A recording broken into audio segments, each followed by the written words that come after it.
সাধারণ মানুষের একটা চাহিদা তৈরি হয়েছে যে শিক্ষার্থীরা তরুণরা তারা রাজনীতিতে এগিয়ে আসুক। যেহেতু দীর্ঘদিন হচ্ছে বিরাজনীতিকরণ অথবা হচ্ছে একমুখী রাজনীতিকরণ অথবা ফ্যাসিবাদী রাজনীতি ছিল, সে কারণে আসলে যারা সত্যিকার অর্থে সচেতন অথবা যারা সত্যিকার অর্থে মেধাবী তারা আসলে রাজনীতিতে আসার জন্য সেভাবে উৎসাহিত হয়নি। প্রত্যেকটি দেশের কিছু সামাজিক এবং পলিটিক্যাল কালচার গড়ে ওঠে।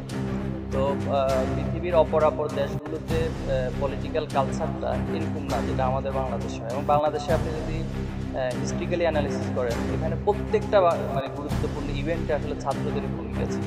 যত ধরনের বড় বড় ইভেন্ট এখানে হয়েছে, আন্দোলন হয়েছে, সংগ্রাম হয়েছে, লড়াই হয়েছে, অধিকার আদায় হয়েছে।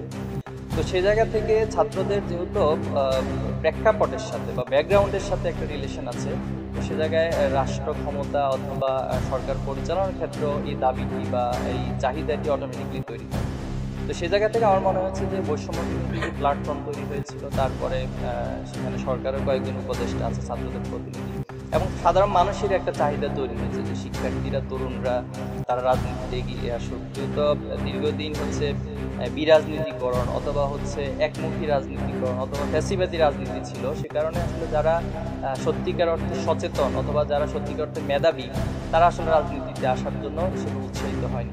আমার কাছে মনে হয় যে সেই উৎসাহেরই একটা ধারা তৈরি হয়েছে। তবে এখানে বাস্তবতাকে উপলব্ধি করেই অগ্রসর হওয়ার জন্য আমার পরামর্শ থাকবে, ইমোশনাল কোনো ডিসিশন না নিয়ে আবেগ, বাস্তবতা, চাহিদা সব কিছু সম্মেলনে যদি ছাত্ররা সিদ্ধান্তগুলো নিতে পারে তাহলে সেটাই দেশের জন্য জাতির জন্য কথা।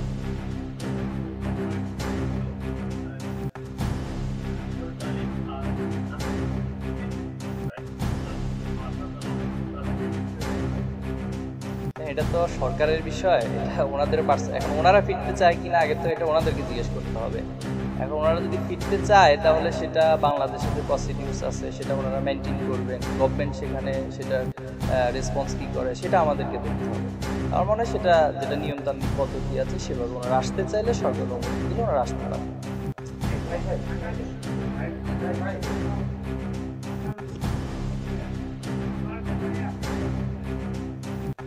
স্টেটমেন্ট তো আমরা ওনাকে চেয়েছিলাম যে 5 তারিখের পরে উনি দ্রুত জামিন পাবেন, কিন্তু দুঃখজনক উনি এখনো জামিন পাননি এবং যারা আইন মন্ত্রণালয়ে আছেন তারা বিভিন্নভাবে আইনের অজুহাত দিচ্ছেন এবং এটাকে লেংদি করতেছেন। তো আমি জানি না এটা কেন করতেছেন।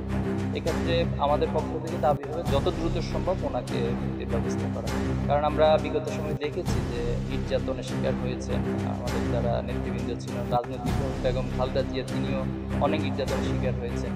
তো ওনার বিষয়টা আমরা দেখেছি যে 5 তারিখেই রাষ্ট্রপতির যে একটা স্টেটমেন্ট তার মধ্যে দিয়ে কিন্তু ওনার জামিনের ব্যবস্থা হয়ে গেছে। তো একই কায়দায় তো এই সমস্ত বিষয়গুলো বিবেচনা করা যেতে পারে, কিন্তু সেটা কেন করছে না এটা সরকার ভালো বলতে পারবে এবং রাজনীতিবিদ যারা আছে তাদেরও এই বিষয়ে বক্তব্য আসা উচিত। তবে আমরা চাইবো যে যত দ্রুত সম্ভব ওনার যেন জামিনের ব্যবস্থা করা।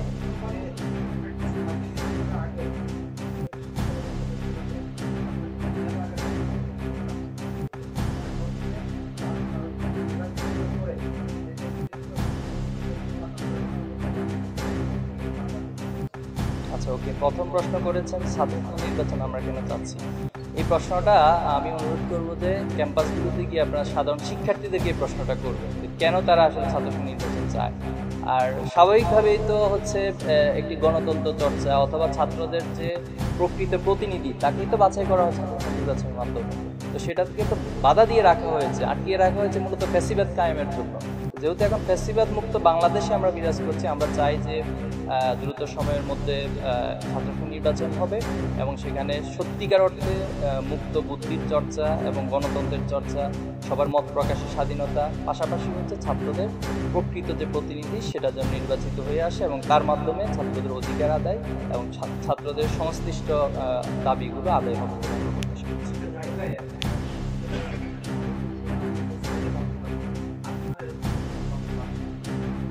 গন্ধ পাওয়ার বিষয় না, বিষয়টা হচ্ছে আসলে সিমটমটা কি দেখছি আমরা।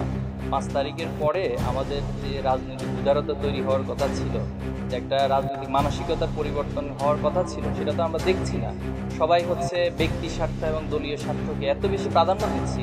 তো তাহলে এই যে এতগুলো জীবন আমরা হারালাম, এটা তো কি নিতে হবে। তো আমরা আপনাকে দৃঢ়ভাবে বলছি, ছাত্র শিবিরের জায়গায় আমরা মানসিক দিক থেকে এবং সকল দিক থেকে খুবই স্ট্রং, যে কোনোভাবে আমরা শহীদের রক্তকে বৃথা যেতে দিব না, এবং নব্য কোনো স্বৈরাচার বা নব্য কোনো ফ্যাসিবাদ কায়েম হবে এটা কখনোই আমরা সহ্য করবেন। এবং ছাত্র সমাজ যারা এই আন্দোলনে সম্পৃক্ত ছিল, গাজীরা যারা এখন আছে, যারা এখন আহত পঙ্গুত্ব অবস্থায় আছে, তারাও কখনো এটা মানবে না, আমরাও মানব না।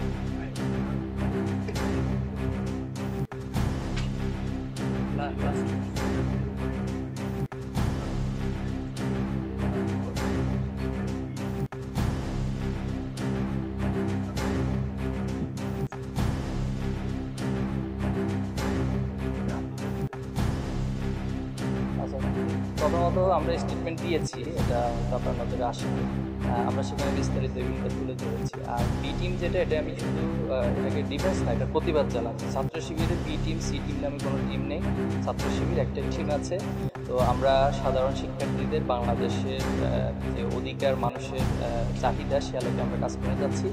আর সেখানে আমরা দেখেছি মূলত কোনো ধরনের তথ্য প্রমাণ ছাড়া ছাত্র শিবিরের দায় চাপিয়ে দেওয়া। এটা শুধু এই একটি ঘটনা নাই, আরও অনেকগুলো ঘটনা বাংলাদেশে ঘটেছে, যে আমি নিজে বা অন্যরা নিজেরা একটা ঘটনা ঘটাচ্ছে, ছাত্র শিবিরের দায় চাপিয়ে দেওয়া। তো এই কালচারটা আসলে খুবই খারাপ, এবং আমরা আশা করব যে সবাই দায়িত্বশীলতার ভূমিকা রাখবেন এবং এই জায়গাটা পরিবর্তন ঘটাবেন।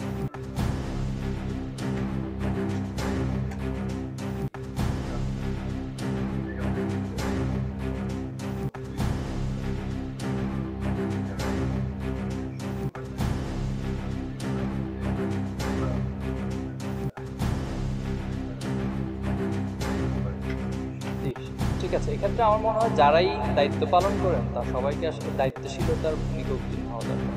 যার উপরে যে দায়িত্ব আসুক না কেন, কারো উপর হয়তো বই লেখার দায়িত্ব ছিল, কারো উপর গ্রাফিক থেকে সিলেকশনের দায়িত্ব ছিল, কারো উপর ছাপানোর দায়িত্ব ছিল। তো সবাই যদি আসলে দায়িত্বশীল ভূমিকাটা রাখতে পারে, তাহলে আমার মনে হয় এই সমস্যাগুলো সৃষ্টি হবে না এবং এটা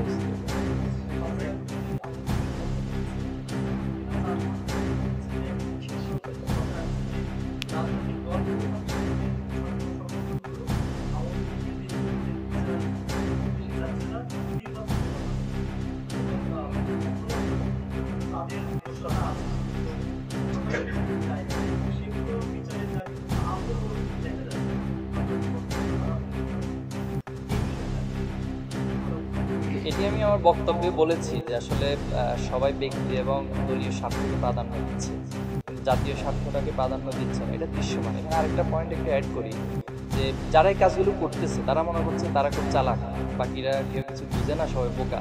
কিন্তু যে জেনারেশনটা গড়ে উঠছে, যে জেনারেশনটা হাসিনাকে মাত্র 36 দিনের একটা আন্দোলনের মধ্যে পালিয়ে যেতে বাধ্য করছে, তারা কিন্তু এই কাজগুলো খুব চমৎকারভাবে অবজার্ভ করে। তো তাদের মনস্তাত্ত্বিকতা না বুঝে যদি আন্দোলন করেন, রাজনীতিবিদরা তাদের রাজনীতি চালিয়ে যান, তাহলে তাদেরকেও আসলে ভবিষ্যৎ পরিণতি সম্পর্কে সতর্ক হওয়া উচিত বলে আমি মনে করব। আর গণহত্যার বিচার নিয়ে আমরা শুরু থেকে দাবি জানিয়ে আসছি। আমাদের মাঝখানে কিছু কর্মসূচি আমরা পালন করেছি সারা দেশে বিভাগীয় পর্যায়ে, এবং আমি কথা দিচ্ছি যে আমাদের এই দাবিগুলো আরও জোরদার হবে এবং আমরা মাঠের